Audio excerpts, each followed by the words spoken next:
Hello, a very warm welcome. आज का हमारा चर्चा का विषय काफ़ी रोचक रहेगा।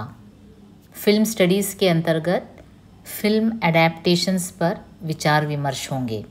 फिल्म एडेप्टेशंस यानी फिल्म का रूपांतरण। वैसे फिल्म किसे पसंद नहीं है, तो उस पर चर्चा स्वाभाविक रूप से सभी को पसंद आएगा, है ना। Film studies university of Kerala के एमए थर्ड सेम के छात्रों का जो कोर्स कोड है HL234 उसी के अंतर्गत निहित है। उसी के तहत फिल्म एडेप्टेशंस खास करके शॉर्ट फिक्शन टू फिल्म आता है। पहले तो ये समझ लें फिल्म एडेप्टेशन क्या होता है। देखिए, साहित्य और फिल्म का अटूट संबंध है। साहित्य मानव जीवन के विविध उतार चढ़ावों का इतिहास है, तो उसकी दृश्यात्मक प्रस्तुति या पुनर्रचना ही फिल्मों में होती है। जैसा कि आप लोग सब जानते हैं, दोनों साहित्य और फिल्म कला विधाएं होती हैं, आर्ट फॉर्म्स हैं, है ना। साहित्य बेसिकली एकांतिक अनुभव होता है, रचना के वक्त भी और आस्वादन के वक्त भी। एक रचनाकार का अनुभव का बाई प्रोडक्ट होता है उसकी रचना। वैसे ही पाठक पर उस रचना का आस्वादन भिन्न भिन्न असर भी डालता है। लेकिन फिल्म एक सामूहिक अनुभव होता है। उसके निर्माण में कई लोगों का टैलेंट और श्रम रहता है। Director, producer, script writer, sound, music, technique, camera, सब कुछ। फिल्म का प्रदर्शन भी मास मीडिया के अंतर्गत आता है। व्यक्ति का मात्र नहीं, एक मास अथवा एक जनसंचार का एक माध्यम होता है फिल्म। वैसे फिल्म और साहित्य हैं तो अन्योन्याश्रित, दोनों आपस में डिपेंड करते हैं।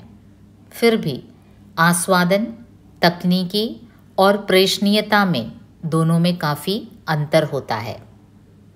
अब आते हैं फिल्म एडेप्टेशन की ओर। अक्सर फिल्मों का अपना अलग स्क्रिप्ट राइटिंग होता है, लेकिन कई बार ऐसे भी होता है कि किसी नॉवेल यानी कि उपन्यास या फिर स्टोरी, कहानी, ऑटोबायोग्राफी, जीवनी, इवन कॉमिक्स को फिल्मों में रूपांतरण किया जाता है, यानी कि अडैप्ट किया जाता है, अनुकूलन किया जाता है। All this words are same, adaptation, रूपांतरण, अनुकूलन। तो पहले समझते हैं what is adaptation. Act of changing something to make it suitable for a new purpose और सिचुएशन। एक ऐसी प्रक्रिया जिसमें मूल वस्तु को हम एक नए उद्देश्य से बदलते हैं, यानी कि अनुकूलित करते हैं या रूपांतरित करते हैं। It is an act of changing something to make it suitable for a new purpose और सिचुएशन। ओके, तो फिल्म एडेप्टेशन क्या हुआ? A film adaptation is the transfer of a work और स्टोरी इन होल और in part to a future film. Film रूपांतरण वो प्रक्रिया है जिसमें किसी रचना को, चाहे वो नॉवेल हो, चाहे वो उपन्यास हो या कहानी हो या जीवनी, आत्मकथा, कुछ भी हो, उसे फिल्म के अनुरूप रूपांतरित करना ही फिल्म एडेप्टेशन या फिर फिल्म रूपांतरण कहलाता है। कोई रचना जब फिल्म के अनुकूल बनाया जाता है तो कई बार मूल रचना से काफ़ी अलग फील देता है।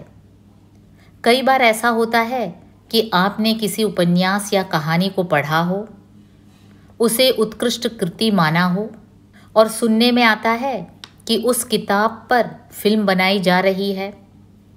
आप मन ही मन काफ़ी खुश होते हैं। आप पूरे यकीन के साथ आश्वस्त होकर फिल्म देखने जाते हैं कि यह ज़रूर पुस्तक से रोचक ही होगा। लेकिन कई बार आपको लगता है बुक वॉज बेटर, रचना बेहतरीन थी, फिल्म से रचना ही बेहतरीन थी, उसके फिल्म रूपांतरण से आप खुश नहीं होते। या फिर कई बार आपको ऐसा भी लगेगा कि रचना से बेहतर उसका फिल्म एडेप्टेशन निकला। ऐसा क्यों? आपने कभी गौर किया है? देखिए, साहित्य और फिल्म दोनों कला विधाएं हैं, दोनों फॉर्म ऑफ आर्ट हैं, लेकिन दोनों में काफ़ी अंतर भी है। एक उपन्यासकार पटकथा लेखक के विपरीत लेखन प्रक्रिया में अधिक स्वतंत्रता ले सकता है ना। एक नॉवेलिस्ट या फिर एक जो कहानी लिखने वाला रचनाकार जो है, वो एक स्क्रिप्ट राइटर से ज़्यादा स्वतंत्रता ले सकता है। किस हिसाब से? वह अधिक समय ले सकता है। आपको पता ही है, नॉवेल बड़ी बड़ी नॉवेल होती हैं, कई उपन्यास तो बड़े होते हैं, काफ़ी 800 पेजेस 1000 पेजेस के नॉवेल होते हैं। लेकिन फिल्मों की एक सीमा होती है, 2 घंटे या फिर ज़्यादा से ज़्यादा 3 घंटा, इससे ज़्यादा तो फिल्म को नहीं होना चाहिए। तो ये जो प्रक्रिया है, उपन्यासकार को ज़्यादा स्वतंत्रता होती है कि वो अधिक समय ले सकता है, अधिक विवरण भी दे सकता है, और इसके परिणाम स्वरूप पात्रों की भावनाओं में और अंतर्दृष्टि प्रदान करने में उपन्यासकार सफल होता है। पात्र यानी कैरेक्टर्स। तो कैरेक्टर्स की जो भावनाएं हैं, उनकी जो अंतर्दृष्टि है, उसे उपन्यासकार ज़्यादा वक्त देकर, ज़्यादा विवरण देकर उसे सफल बना सकता है, जो एक फिल्म में पॉसिबल नहीं है। वैसे भी उपन्यास की तुलना में फिल्म में पात्रों को तेज़ी से पेश करने की आवश्यकता होती है। इसके अलावा कथा की कुछ सीमाएं भी होती है, यानी कि कुछ लिमिटेशंस भी होती है, जिसके कारण उन्हें फिल्मों में रूपांतरित करते वक्त कुछ दृश्यों को बदलना ज़रूरी हो जाता है। क्योंकि आफ्टर ऑल अंततः किसी फिल्म के एकमात्र कथाकार कैमरा और उसके संवादों के माध्यम से पात्र होते हैं। फिल्मों में क्या होता है? एकमात्र कथाकार यानी कथा कहने वाला फिल्मों में कौन होता है? कैमरा होता है, और उसके संवादों के माध्यम से पात्र होते हैं, जो कैरेक्टर्स होते हैं उनके डायलॉग। तो कैमरा का जो एंगल होता है, जो शॉट होता है, वो क्या दर्शाता है, कैमरा क्या दर्शाता है, और कैरेक्टर्स के डायलॉग्स क्या हैं, इसी पर एक फिल्म का सक्सेस ज़्यादा डिपेंड करता है। जो एक किताब की सभी घटनाओं को पेश करने के लिए सच्ची चुनौती बन जाती है। देखिए, किताब में या फिर उपन्यास में, कहानी में बहुत सी घटनाएं हो सकती हैं, तो उन सभी को पेश करना एक कैमरा के लिए एक सच्ची चुनौती हो सकती है। क्योंकि हम ये नहीं भूल सकते कि एक उपन्यास पढ़ने के लिए लिखा जाता है, जबकि एक पटकथा अथवा स्क्रिप्ट प्रदर्शन के लिए नियत होती है। दोनों में अंतर तो होगा ही। वैसे आपको फिल्म स्टडीज़ के अंतर्गत with special reference to Hindi films का अध्ययन करना है। ओके, तो हिंदी साहित्यकारों और फिल्मों का तालमेल पर ज़रा नज़र दौड़ाते हैं। एक ज़माने में देखिए, हिंदी के कुछ अच्छे लेखक फिल्म विधा के प्रति आकर्षित हुए थे। अमृतलाल नागर, प्रेमचंद आदि मुंबई में फिल्मों से जुड़े भी, लेकिन बेगाने साबित हुए। हिंदी के कुछ अच्छे गीतकार फिल्मों में दिलचस्पी दिखा पाए।